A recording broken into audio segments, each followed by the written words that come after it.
Hey guys, in today's video, we're going to be figuring out why this S10 right here is having a really hard time starting. If you're new here, welcome to the channel, and don't forget to subscribe. So I recently put some fuel injectors in here, trying to figure out why this thing had a miss, but it ended up being some bad valves. So now it's having a really hard time starting. I'm not sure if it's the fuel pump going out or it's the injectors that I put in here. So we're gonna go ahead and hook up a pressure tester to this and see what it's shooting. So I got this at AutoZone. It's one of their tools for their loaner tool program. I'm pretty sure that other parts stores do the same thing. So we're very fortunate with this truck. The pressure tester port is right there, right in the back. So we will just hook it up with the tool inside and see what pressure we're shooting right now. All right, so I currently have it hooked up into the port, and I got it set up so you guys could see it. So the pressure within specification is between 41 and 47. So we're gonna wanna try to shoot for the highest point. Let me go ahead and turn the key on, and we're gonna have the engine off and check the pressure at this point for the specification.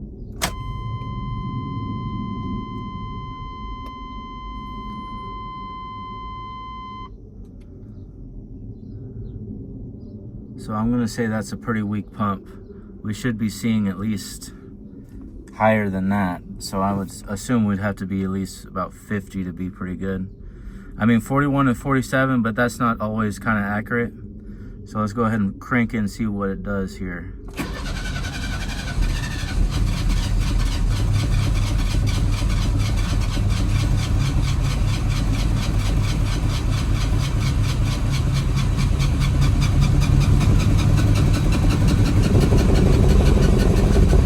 Come on, baby, let's start.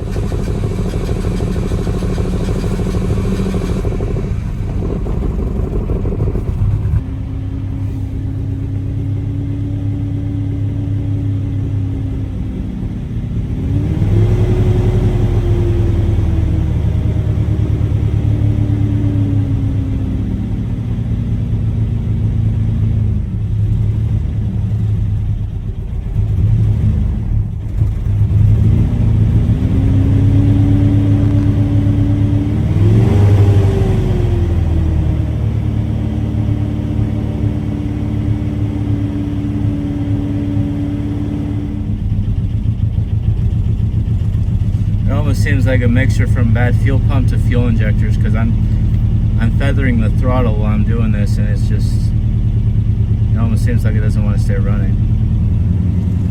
So there, I let go of the throttle just now. Yeah.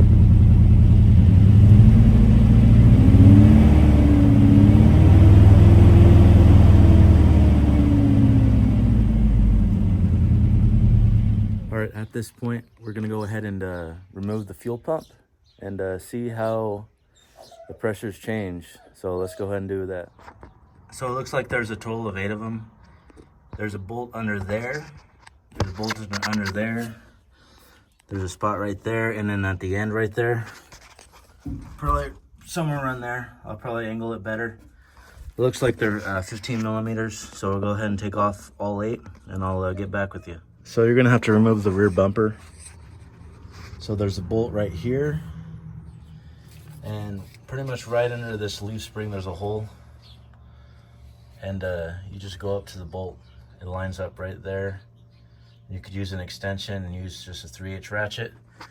They're not too tight. If you live where where they put salts on the road, you definitely probably want to use some Kroll or heat to remove those bolts.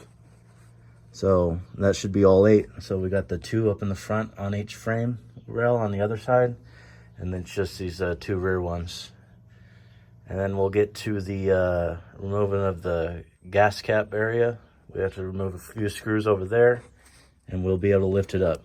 So these are the 3 screws I was talking about. They're 7 millimeter. Just go ahead and take them off now. And all I did was scoot the bed back by myself. You just want to lift it up from the back and kind of scoot it, get it over that hump, and then just lift it. And I kind of just have it propped on the tires. It's not too heavy. so I wouldn't really worry about it falling on you, because I'm just gonna be working from here, and you keep your weight behind there if you want.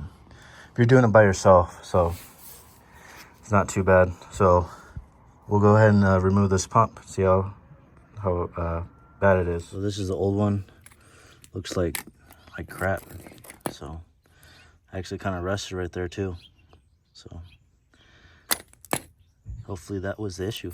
We'll see here in a minute. All right, then you got to get this old backing ring off. Just to let you know, you might have to bend that tab right there. Sorry, hard to do with one hand. Anyways, the tab for this small tube, you'll have to bend it a little bit and bend the hose inwards a little bit to get this ring on. It's just too small, depending on what pump you get. I got this from A1 Auto, so I had to bend that a little bit just to get this ring to fit. So we're gonna go ahead and put that on. Make sure you always use a new O-ring when you put in a new pump, and always replace your fuel filter as well. And see how this goes. All right, once you get everything on, all tightened down, ground wire, the plug-in, just leave the bed off and start it and check your pressures, because you don't want to pull it back off and you know, have to do all that again. So just leave the bed off until you start it, check your pressures, make sure everything's good before you set your bed back down. So, all right, let's go ahead and start it, see how it does. All right, we got this plugged in. Let's go ahead and see pressure. That's a buildup. So the pump's not even working. See, this is what I was talking about, having that bed still off. So now we need to go check it. All right, it ended up being a fuse. So let's go ahead and check pressure now. That looks a lot better. Sure, it's bleeding off really fast though. Let's go check to see if there's any leaks.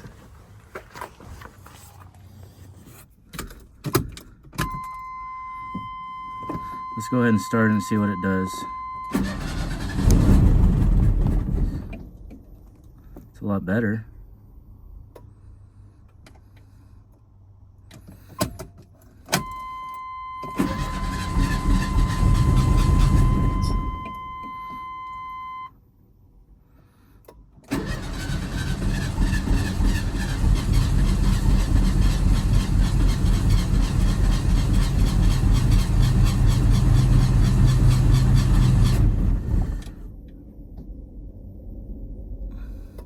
All right, so I guess it was two issues. So it looks like it's ended up being the injectors as well. So we're gonna go ahead and change those out.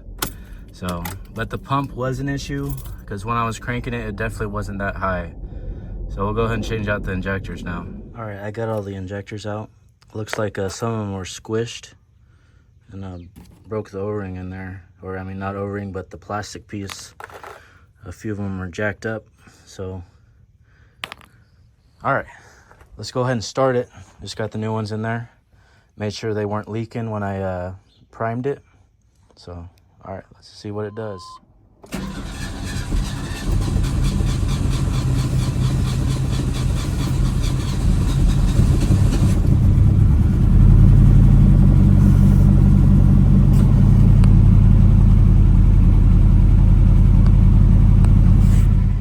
All right, let's go ahead and restart it since it's primed now.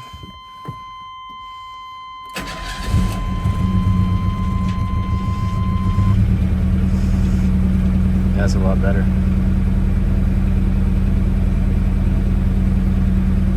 Definitely had some bad injectors in a fuel pump, looks like.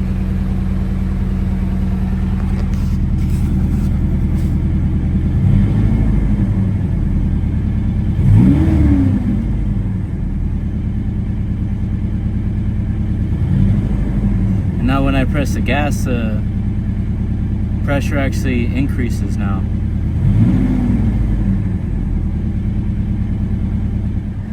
So I hope this video helps you guys out. Don't forget to like and subscribe. Thanks for watching.